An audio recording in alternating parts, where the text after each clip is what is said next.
हमारे जीवन में कलयुग प्रवेश करने के 5 ही तरीके हैं। कलयुग का प्रभाव, कलयुग का दुष्प्रभाव हमारे ऊपर 5 कारणों से ही होता है। बहुत ध्यानपूर्वक सुनिए, छठवां कोई कारण नहीं है, सातवां कोई कारण नहीं है, केवल 5 कारण। अगर 5 कारणों को ध्यानपूर्वक सुन लिया जाए, ध्यानपूर्वक उन पर थोड़ा सा रिस्ट्रिक्शन लगा दिए जाएं, तो कलयुग का प्रभाव नहीं होगा हमारे ऊपर। देखो, एक बात तो स्पष्ट है कि प्रभाव से आप पूर्ण रूपेण नहीं बच सकते, पर थोड़ा तो प्रयास करें बचने का।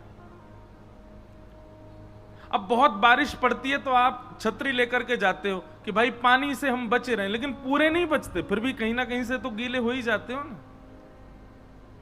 ऐसे ही हम कलयुग में जन्मे हैं, तो कलयुग के दुष्प्रभाव से हम पूर्ण रूपेण नहीं बच सकते, पर थोड़ा प्रयास तो करें बचने का। तो 5 बातें। द्यूतम पानम स्त्रिय सूना यत्रा धर्मस चतुर्विदः पुनश्च याचमानाय जात रूप मदात प्रभो। इन 5 चीजों पर आप जितना हो सके आज की कथा सुनने के बाद, अब तक यदि इन 5 में आपका भ्रमण रहा है तो कोई बात नहीं, पर आज से न एक प्रयास करो कि इन 5 से बचो। सबसे पहला द्यूतम, जुआ।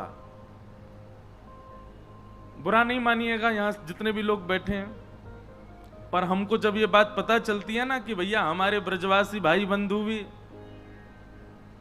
दीपावली के अवसर पे और महाराज फिर सट्टा खेलें, आपस में एक दूसरे से मिलेंगे और फिर वहां पे बैठ करके और फिर खेलें। खेल में कोई बुराई नहीं है, लेकिन पैसा मत लगाओ भैया।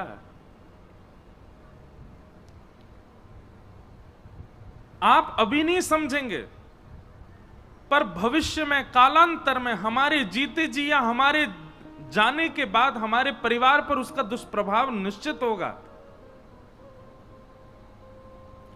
कोई अन्यत्र बात नहीं है, पर बालकों का थोड़ा बुद्धि विवेक से शून्य होना, नेत्रों का ना होना, हाथ या पांव का थोड़ा सा विचित्र होना जन्म के समय पर, या फिर जीवन में कोई ऐसी घटना घट जाना कि भाई कुछ गलत नहीं किया, फिर भी हमने कितने परिवार देखे, सब कुछ बहुत अच्छा था, पर एक रात्रि में ही ऐसा कुछ हुआ कि सब खत्म। जब आप लक्ष्मी का दुरुपयोग करते हैं तो पंचदेव रुष्ट हो जाते हैं आपसे। आज गणेश जी का मंगल दिवस है, आप सब लोगों को श्री गणपति भगवान के मंगल उत्सव की बधाई हो। हमारे यह कथा को कितनों बड़भाग है, जन्माष्टमी के समय पर प्रारंभ भई, जन्माष्टमी कोई उत्सव चल रहा है, गणेश चतुर्थी मध्य में आई और राधाष्टमी विश्राम में आवेगी, सारी मंगल तिथि आई हैं। तो जब व्यक्ति लक्ष्मी का दुरुपयोग करता है तो लक्ष्मी की उपासना पंचदेव करते हैं, जिसमें सूर्य भी आते हैं, गणपति भी आते हैं, देवी भी आती हैं, रुद्र भी आते हैं, नारायण भी आते हैं। ये 5 देव आपसे नाराज हो जाते हैं, और जैसे ही पंचदेव रुष्ट होते हैं, शारीरिक, मानसिक, बौद्धिक, व्यवहारिक सारी पीड़ाएं हमारे जीवन में एक साथ आक्रमण करती हैं। इसलिए भैया लक्ष्मी का दुरुपयोग मत करो, और सट्टा तो बिल्कुल नहीं खेलना है। लक्ष्मी को दांव पर तो कभी भी नहीं लगाना है। यदि आज तक लगाया था तो अभी कान पकड़ करके आज से ही बंद कीजिए। ये आप किसी की पत्नी को दांव पर लगा दोगे, पति छोड़ेगा आपको? भगवान की पत्नी है लक्ष्मी, इसलिए द्यूतम कभी नहीं करना है। और लक्ष्मी से ऐसी वस्तु कभी नहीं खरीदनी है जो दूषित हो।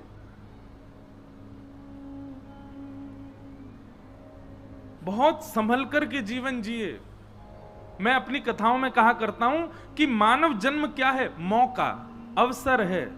हमको ठाकुर जी ने एक मौका दिया है मानव बना करके कि भाई चल अपने सबरे प्रपंचनते तू बच जा, ये 84 लाख के चक्करंते निकल ले। इसलिए भैया या मौका को गवाओ मत। सबसे पहले लक्ष्मी का व्यय बहुत सोच समझ करके कीजिए। दूसरी बात, पानम। हमारा देह देवालय है। जैसे कृष्ण जन्मभूमि मंदिर है, राम जन्मभूमि मंदिर है, राधा रमण मंदिर है, बांके बिहारी मंदिर है, ये हम सब भी चलते फिरते मंदिर हैं। हम सबके चित्त में ठाकुर जी विराज रहे हैं। जैसे उन मंदिरों को पवित्र रखा जाता है, ऐसे तन रूपी मंदिर को भी पवित्र रखिए। उसमें दूषित पदार्थ सेवन मत कीजिए, और विशेष रूप से मांस और मदिरा आज तक किए थे तो ठीक है, उसका प्रायश्चित कीजिए, आज के बाद मत कीजिएगा। बहुत ध्यानपूर्वक सुनो। यह दूसरा स्थान है कलयुग के प्रभाव पड़ने का। पहला स्थान लक्ष्मी का दुरुपयोग, दूसरा स्थान जिह्वा पर असद वस्तुओं का सेवन, और तीसरा स्थान पर स्त्री पर पुरुष संग। आपने अग्नि की साक्षी लेकर के किसी का वर्ण किया है। एक बात कहें, जप में जितनी सामर्थ्य है, यज्ञ में जितनी सामर्थ्य है, तप में जितनी सामर्थ्य है, योग में जितनी सामर्थ्य है, उससे कई गुना ज्यादा सामर्थ्य है एक पातिव्रत और एक पत्नी व्रत में। एक वर्ष का नियम ले लो, क्या हम जप आदि कम करेंगे, हम यज्ञ कम करेंगे, हम अनुष्ठान कम करेंगे, हम मंदिर भी कम जाएंगे, हम पाठ भी कम करेंगे, लेकिन एक वर्ष के लिए ऐसा नियम बना लो। वैसे तो जीवन को नियम होना चाहिए भैया, कितने बुरे दिन आ गए, एक वर्ष को लेना पड़ रहा हमें। एक वर्ष तक करके देखो, क्या पतिव्रता, पति के प्रति पूर्ण भाव, पति के अन्यत्र कोई दिख जाए, चाहे कितनों महाराज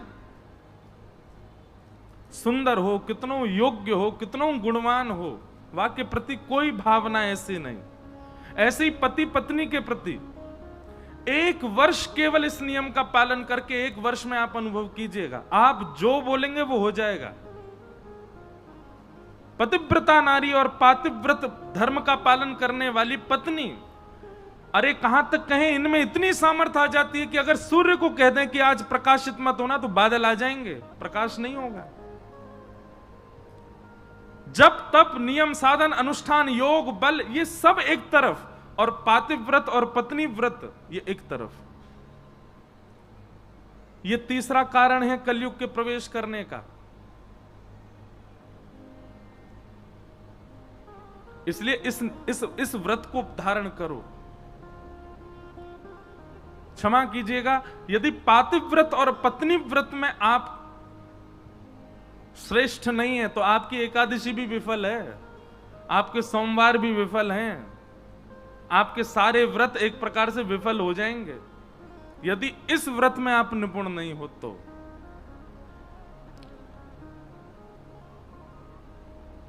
तो तीसरा क्या है? पर स्त्री पर पुरुष संग नहीं करना है। और चौथा हिंसा। हिंसा का मतलब क्या होता है? विवाद। हम लोगों की स्थिति पता है कैसी है? अभी यहां कथा चल रही है, आप सब लोग ध्यान पूर्वक सुन रहे हो, लेकिन अभी भगवान ना करे पीछे के दो लोग आपस में थोड़े झगड़ने लग जाएं, आप 2 मिनट में वहीं पर इकट्ठे हो जाओगे। चौक बाजार में, द्वारिकाधीश मंदिर, विश्राम घाट पर तो छोटी छोटी गलियां हमारी वृंदावन जैसी, वहां महाराज अगर बगल के घर में लड़ाई हो रही हो तो सब खिड़की से बाहर आ जाएंगे, का रो देखो देखो देखो। और नीचे कोई कीर्तन करते हुए जा रहा होगा तो नहीं देखेंगे। हमारा स्वभाव बन गया है कि हमको विवाद में रुचि आती है।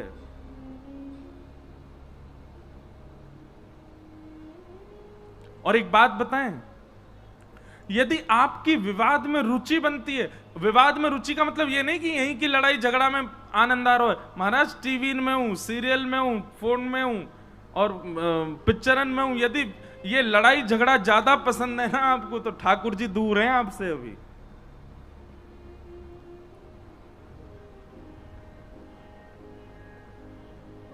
हिंसा से न बचो। लड़ाई झगड़ा, मार काट, विवाद, कलेश, इनमें ज्यादा रुचि नहीं होनी चाहिए हमारी।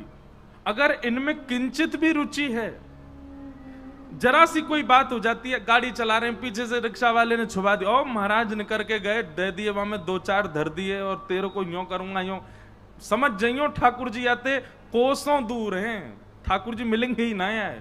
क्यों? विवादी व्यक्ति है। ठाकुर जी को तो सरल स्वभाव वालों प्रिय है। अरे कहां तक कहें, अगर बहू ने सब्जी में ने कछु ज्यादा तेज कर दियो, नमक तेज कर दियो या मिर्च कम कर दियो, महाराज बरस पड़ी वापे। समझ जाइयो सासू मां कितनी माला जप रही हो, ठाकुर जी दूर हैं। भगवान कहेंगे तुम मानव को नहीं सह पा रहे, मुझे कहां से सहोगे। इधर देखो, यहां देखो, आपस में बतियान लग जाएं भैया, कहा बताएं। हैं मेरी सास की बोल रहे हैं बिल्कुल। भैया माता बहनन की बात तो विचित्र ही है। हमारी बात सुनो ध्यान से। ये सास ननद ना लड़ा रहे हैं, हम कथा सुना रहे हैं। एक बात लिख लीजिए, ठाकुर जी कह रहे हैं तुम मानव को नहीं सह पाते, मुझे कहां से सहोगे। और भगवान सहाने की सीमाएं पार कर देते हैं। मानव तो फिर भी थोड़ा आप पे रहम करेगा, पर ठाकुर जी तो उस स्थिति में पहुंच जाएंगे कि सह ही नहीं पाओगे। आज देखो बिल्कुल बादर है गए कारे कारे, अभी तो ऐसा लग रहा 7-8 बज गए का। अगर मूसलाधार बारिश हो जाए, उठ के मत जाइयो, और जाओगे कहां, भीग जाओगे। यहीं बैठे रहेंगे, ठीक है। बढ़िया प्रेम से कथा सुनेंगे। मंदम मंदम जलधरा, ठाकुर जी के प्रादुर्भाव में लिखा है ये नियम। अभी इस बार पोस्ट आ रहा था सब जगह, बोले कृष्ण जन्माष्टमी पर बारिश होती ही होती है ठाकुर जी से पहले। तो निश्चित है आज हमारे पंडाल को भी ठाकुर जी ये प्रमाणित करने की मैं आऊंगा ही आऊंगा। हमारे पहले से ही मौसम बना दियो ठाकुर जी। शाम घटा आ गई है, शाम घटा के रूप में ठाकुर जी पहले ही मंडरा रहे हैं ऊपर। बोलो ओहो पीरे पीरे पहन के बैठे हैं सबरे, यहीं आनो आज मुझे। तो विवाद से बचिए। वैष्णव का स्वरूप है, वो विवाद नहीं करेगा, वो विवाद से दूर रहेगा। अगर कोई उससे भी लड़ना चाहता है ना, तो भी वैष्णव का ये स्वरूप स्वभाव होता है कि वो स्वीकार कर लेगा, हाँ भैया ठीक है मेरी गलती है, मैंने कर लिया होगा, अब क्षमा करो, बस करो।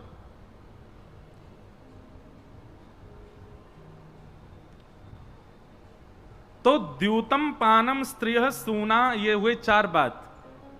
अब 5वीं बात क्या है, देखो एक स्वरूप स्वभाव बनाओ अपना। घर में कभी कभी कलेश हो जाते हैं, कभी लड़ाई होती है, कभी कोई नहीं मानता, कुछ ऐसी बात होती है, तो आप प्रयास करो कि अगर सामने वाला अग्नि बना है तो आप जल बनो। सामने वाला अग्नि बना है तो आप जल बनकर के उसको बुझाओ, उसको शांत करो। भले ही आपकी गलती नहीं है, फिर भी क्षमा मांगो। कैसे, ये हमारा स्वभाव होना चाहिए। कैसे भी विवाद शांत हो, चाहे हमको झुकना पड़ जाए, चाहे हमको स्वीकार करना पड़ जाए अपने अपराध, हाँ भाई मैंने किया ऐसा, अब लेकिन शांत हो जाओ। ऐसा स्वभाव ये वैष्णव का होता है।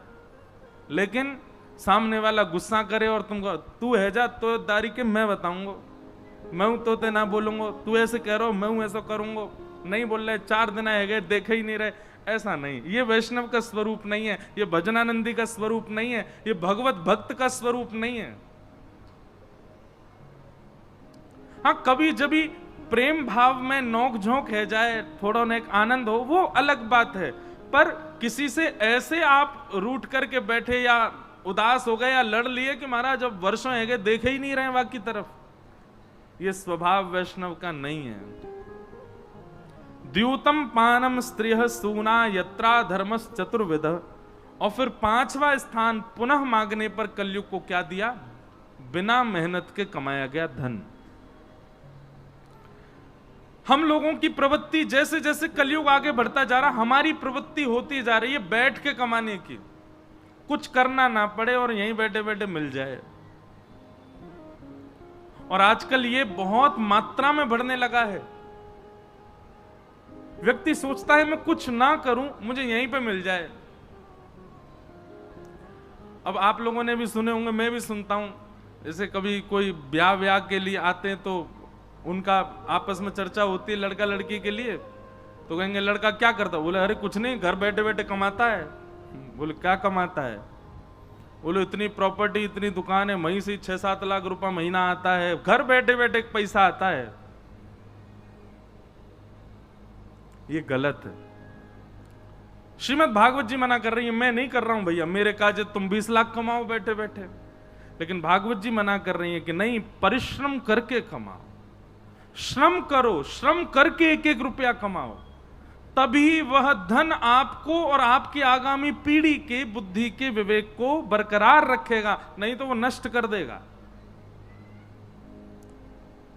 अरे लक्ष्मी मंथन से प्रकट होती हैं। समुद्र मंथन में 14 रत्न आए थे, उनमें से एक रत्न है लक्ष्मी। इतनी मेहनत की देवताओं ने, तब जाकर के लक्ष्मी प्रकट हुई। उतनी परिश्रम से हमको प्राप्त करनी चाहिए, बिना परिश्रम के लक्ष्मी की प्राप्ति नहीं। तो भैया ये 5 जगह हैं, इनसे बचो। पहला, लक्ष्मी का असद प्रयोग। दूसरा, जिह्वा पर असद वस्तु का सेवन नहीं। तीसरा, पर स्त्री पर पुरुष के प्रति कोई दृष्टि भाव नहीं। चौथा, हिंसा और कलेशों से बचना है। और 5वां, बिना मेहनत के धन नहीं कमाना है। इन 5 चीजों में आप निपुण हो गए तो ये समझ लीजिए कि कलयुग की वर्षा में आप छतरी लेकर के चल रहे हो।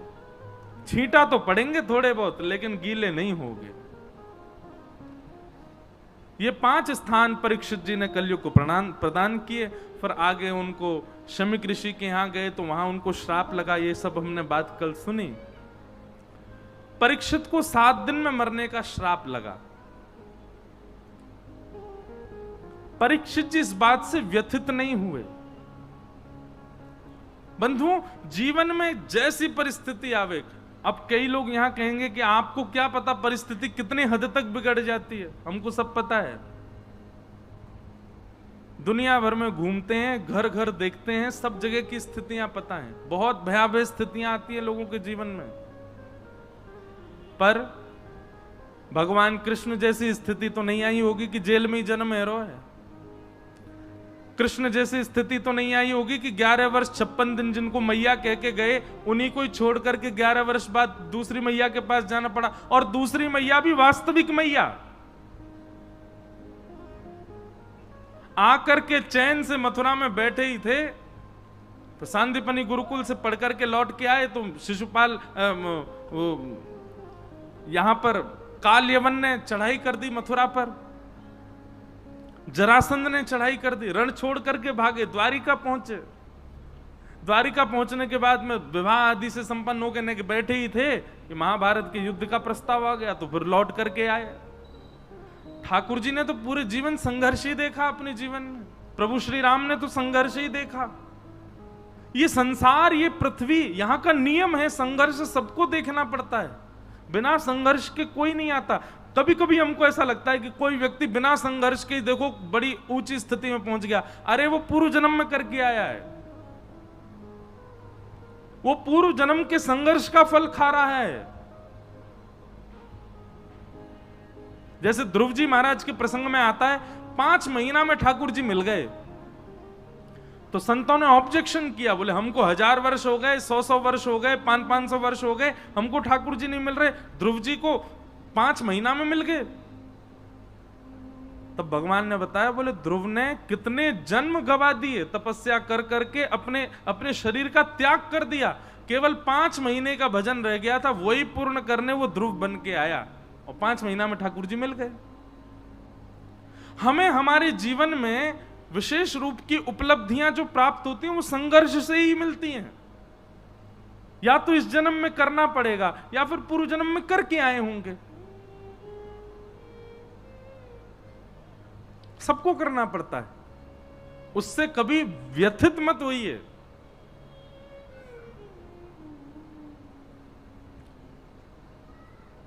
परीक्षित जी महाराज को जब 7 दिन में मरने का श्राप लगा, परीक्षित जी व्यथित नहीं हुए। और ये एक वैष्णव का स्वभाव है, एक भक्त का स्वभाव है, वो हर चीज में क्या देखेगा? पॉजिटिविटी। कुछ भी हो जाए, अरे पाम भी टूट गयो ना, तो यहां में भी कुछ अच्छो ही भलो ही सोचेगो,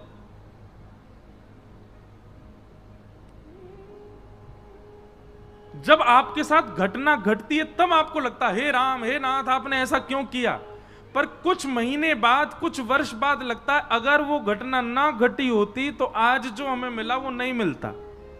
उस घटना से ही सीखा हमने। इसलिए घटना के समय पर व्यथित मत होइए।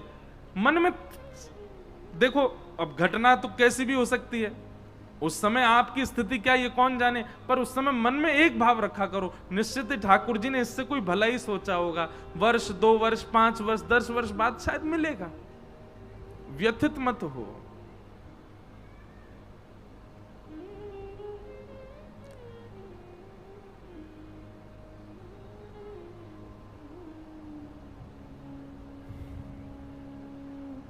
परीक्षित जी को मरने का जब श्राप लगा और ये बात जब उन्होंने सुनी, व्यथित नहीं हुए, उसमें सोचने लगे और सोचते सोचते अपनी पत्नी से बोले, देवी मेरे को कितना सुंदर आशीर्वाद मिला है। बोले आशीर्वाद नहीं, श्राप मिला है 7 दिन में मरने का। बोले ये श्राप नहीं है, ये तो आशीर्वाद है।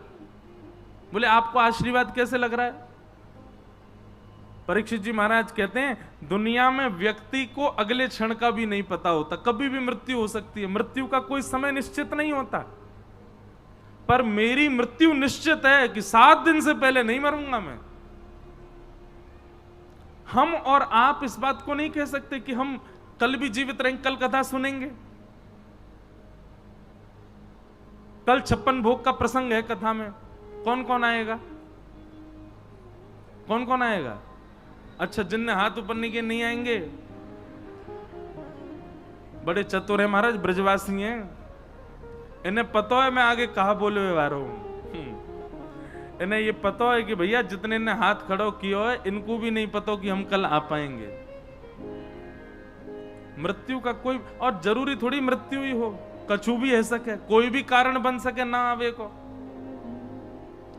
लेकिन परीक्षित जी कहते हैं मैं 7 दिन बाद मरूंगा। ब्राह्मण ने कहा है 7वें दिन तक्षक सर्प डसेगा। ब्रह्म वाक्यम जनार्दनम, ब्राह्मण की वाणी जनार्दन की वाणी है। इसका मतलब 7 दिन से पहले तो मुझको तक्षक, मेरी मृत्यु हो ही नहीं सकती। ब्रह्मा जी भी आकर के कहें चलो परीक्षित, तो भी मेरी मृत्यु नहीं होगी। इस बात से मैं बहुत प्रसन्न हूं, और मेरे पास जो जीवन के 7 दिन बचे इनको अब मैं उपयोग करूंगा। अपने पुत्र जन्मेजय को गद्दी पर बिठा करके चले गए गंगा के तट पर, और संतों से जाकर के पूछा कि अतः पृच्छामि संसिद्धिं योगिनां परमं गुरुं पुरुषस्येह यत्कार्यं म्रियमाणस्य सर्वथा। महाराज, मैं बस आपसे यही प्रार्थना करना चाहता हूं कि मेरे जीवन के केवल 7 दिन बचे हैं, मैं इन 7 दिनों का सदुपयोग करके मुक्ति की प्राप्ति कैसे करूं, कृपा करके मुझे बताओ।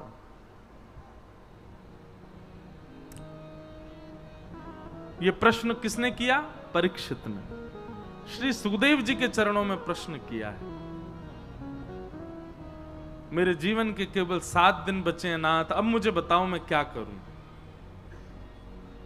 और यहां से अब द्वितीय स्कंद प्रारंभ होता है। श्री सुखदेव जी महाराज बोलना प्रारंभ करते हैं। बोलो श्री सुखदेव जी महाराज की जय। किमरियानेशते प्रश्न क्रतो लोकहितं आत्मवेद सम्मतः पुंसां श्रोतव्यादिषु यपर। बहुत ध्यान पूर्वक सुनिएगा, एक एक विषय एक एक शब्द बहुत महत्वपूर्ण है आज का। सुखदेव जी कहते हैं परीक्षित, तुमने प्रश्न किया 7 दिन में मरने वाले की मुक्ति का उपाय बताओ जी। परीक्षित, यदि ये प्रश्न तुमने संसार के लिए किया है अगर मेरे लिए और हम सब के लिए किया है तो ये प्रश्न ठीक है, लेकिन परीक्षित यदि ये प्रश्न तुमने अपने पर्सनली अपने लिए किया है तो ये प्रश्न उचित नहीं है। परीक्षित बोले क्यों? श्राप जब मुझे लगा है 7 दिन में मरने का तो मैं अपने लिए ही पूछूंगा ना, मैं दुनिया के लिए क्यों पूछूं? बहुत ध्यानपूर्वक सुनिए, ये प्रसंग बहुत अद्भुत है। यहीं से ही कथा की भूमिका अद्भुत हो जाती है और तभी कृष्ण जन्म में प्रवेश होगा।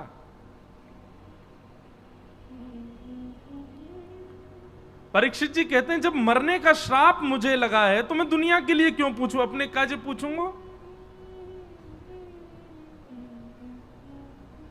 सुखदेव जी महाराज कहते हैं परीक्षित,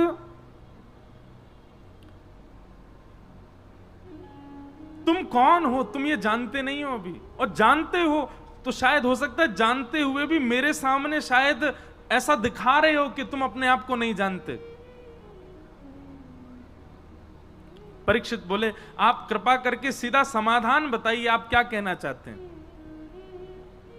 बोले परीक्षित, तुम वो बालक हो जिसको गर्भ में मारने के लिए अश्वत्थामा ने ब्रह्मास्त्र छोड़ा था, और तुम्हारी रक्षा के लिए स्वयं भगवान अपनी गदा लेकर के तुम्हारी मातृगर्भ में प्रवेश कर गए। और भागवत जी में वर्णन है, अभी तक हम भी कथा में कहते आए कि भगवान ने केवल रक्षा की और रक्षा करके बाहर आ गए, पर नहीं, श्रीमद् भागवत जी में वर्णन है कि जब भगवान ने उत्तरा के गर्भ में प्रवेश किया तब से लेकर के जब तक परीक्षित का जन्म नहीं हुआ, भगवान उत्तरा के गर्भ में ही रहे, भीतर अपने गदा लेकर के, अपने चक्र लेकर के भीतर ही खड़े रहे कि कोई आपदा इस पे आ ना जाए। क्यों?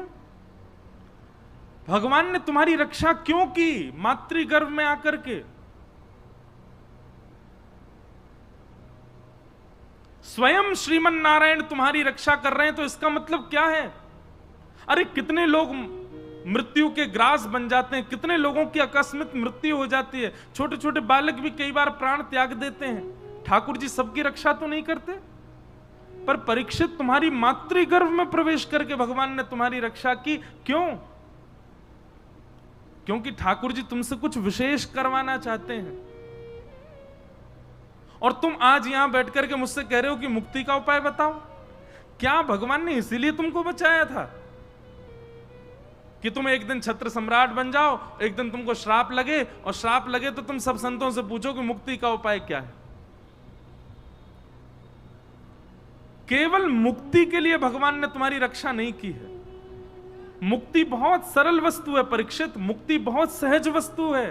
पूतना को भी मुक्ति मिली है, कंस को भी मुक्ति मिली है, रावण को भी मुक्ति मिली है, कुंभकर्ण को भी मुक्ति मिली है, राक्षसों को भी मुक्ति मिली है। जो भगवान को 100-100 गालियां रोज देते हैं ऐसे शिशुपाल को भी मुक्ति मिली है। वही मुक्ति की कामना तुम कर रहे हो, वो बालक कर रहा है जिसकी रक्षा स्वयं भगवान करते हैं।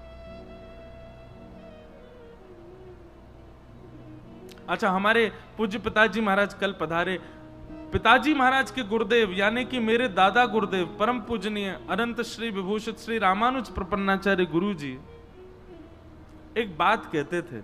मैंने कभी उनका दर्शन नहीं किया, 6 महीने की आयु थी तब गुरुदेव भगवान का परम पद हुआ, पर उनके द्वारा कही गई वाणियां मैंने पढ़ी हैं।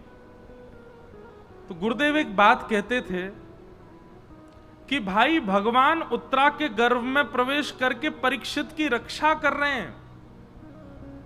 उस गर्भ में भगवान जा रहे हैं जिस गर्भ में जाने के लिए स्वयं भगवान ही शास्त्रों में मना करते हैं कि ऐसा काम करो दोबारा कभी गर्भ में ना आना पड़े, ऐसा काम करो कि दोबारा कभी जन्म ना लेना पड़े, मुक्त हो जाओ तुम। जिस गर्भ में जाने के लिए स्वयं वेद ही मना करते हैं उसी गर्भ में भगवान प्रवेश कर गए, और 1-2 मिनट के लिए नहीं, पूरे 9 महीना रहे उत्तरा के गर्भ में। क्यों? तो पूज्य श्री रामानुज गुरु जी अपना भाव कहते हैं, क्योंकि भगवान को यह बात पता थी कि यह बालक भविष्य में चल करके भागवत का श्रोता बनेगा, इसलिए इसकी रक्षा मुझे करनी है।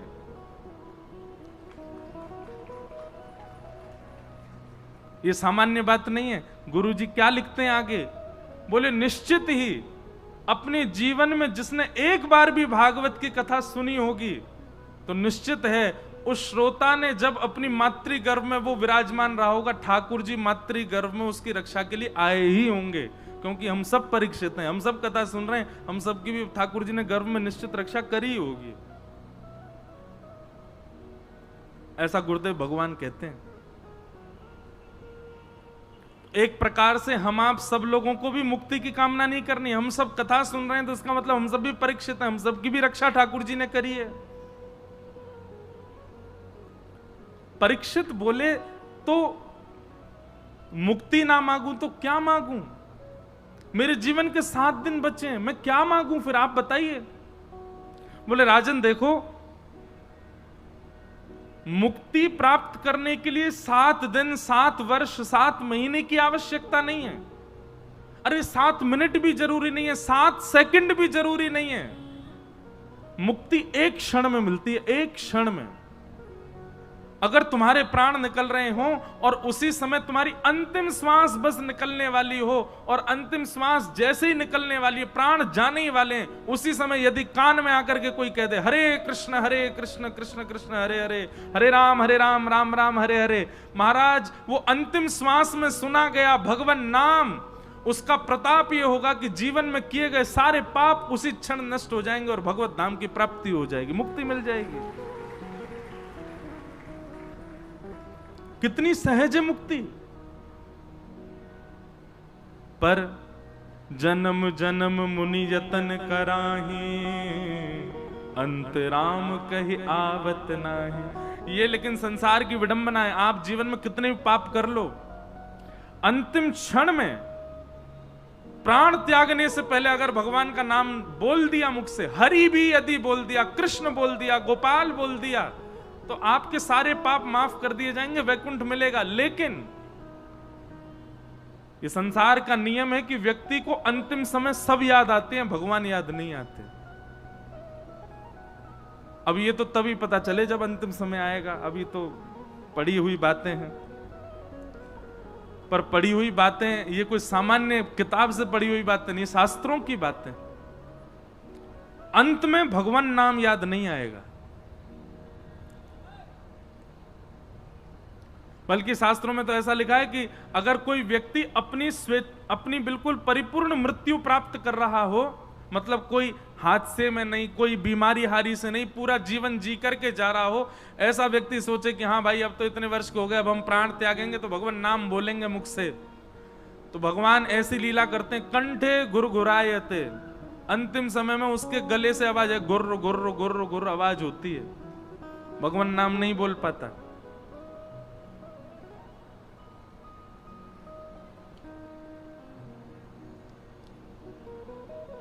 आप कहोगे तो फिर क्या करें?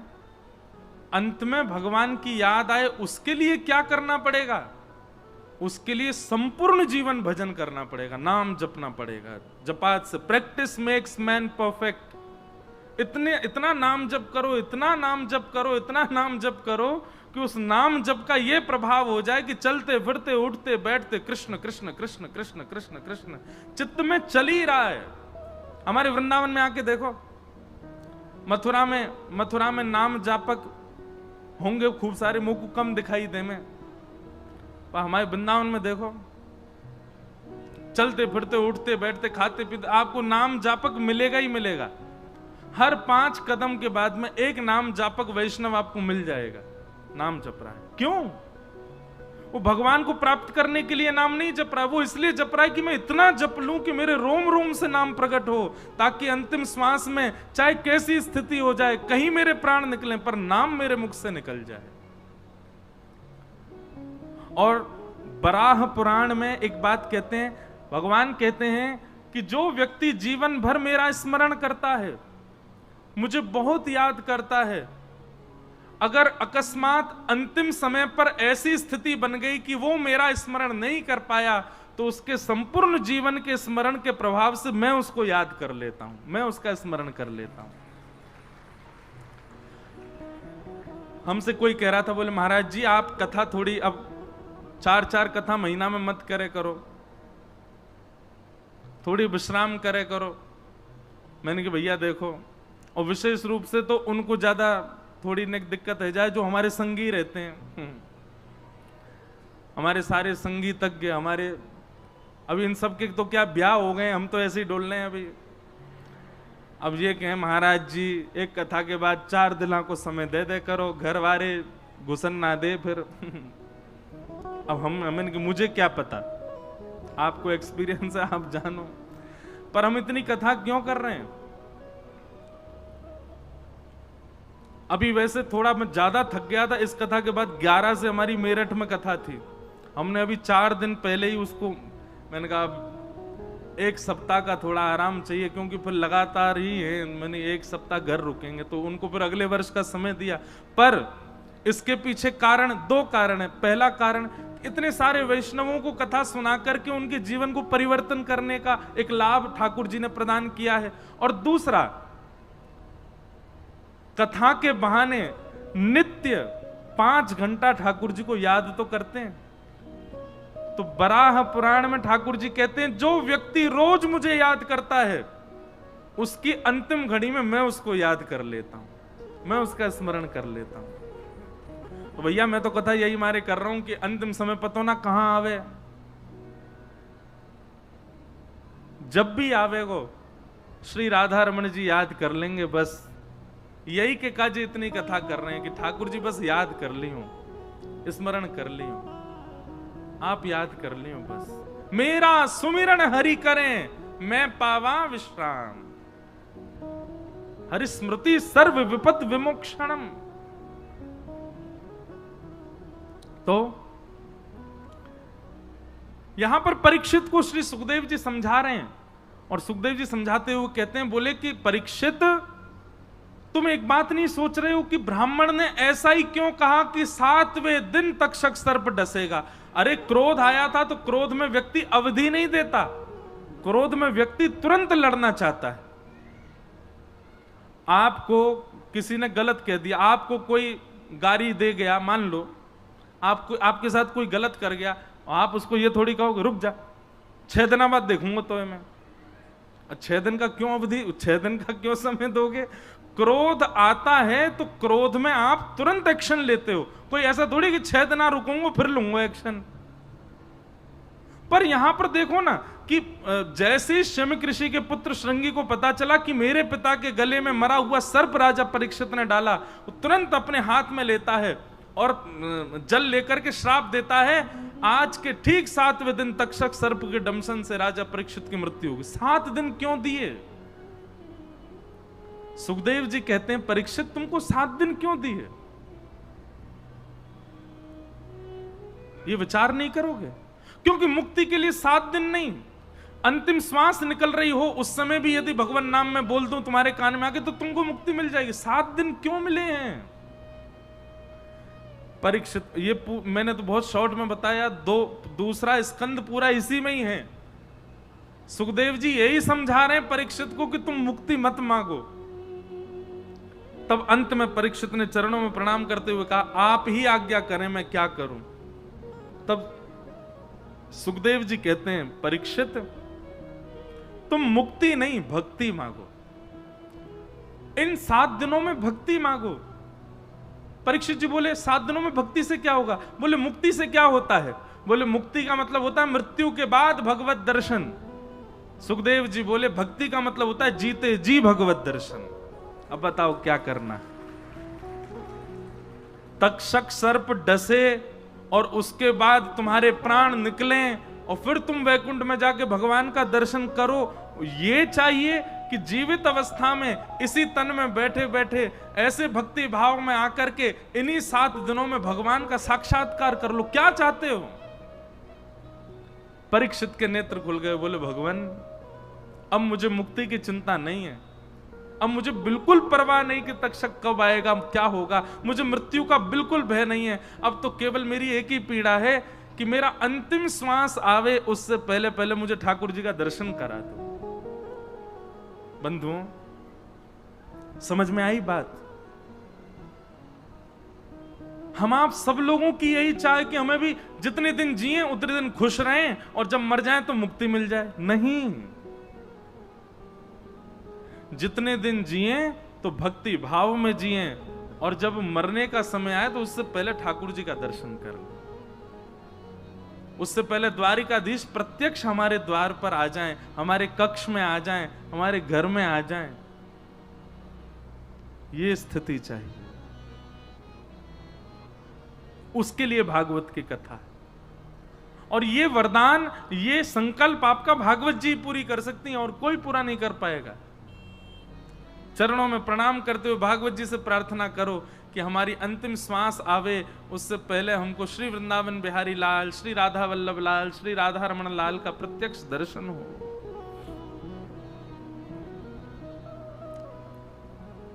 परीक्षित जी ने चरणों में प्रणाम करते हुए कहा, नहीं चाहिए मुझे मुक्ति, अब तो आप मुझे भक्ति का मार्ग बताओ, मुझे भागवत धर्म सुनाओ नाथ।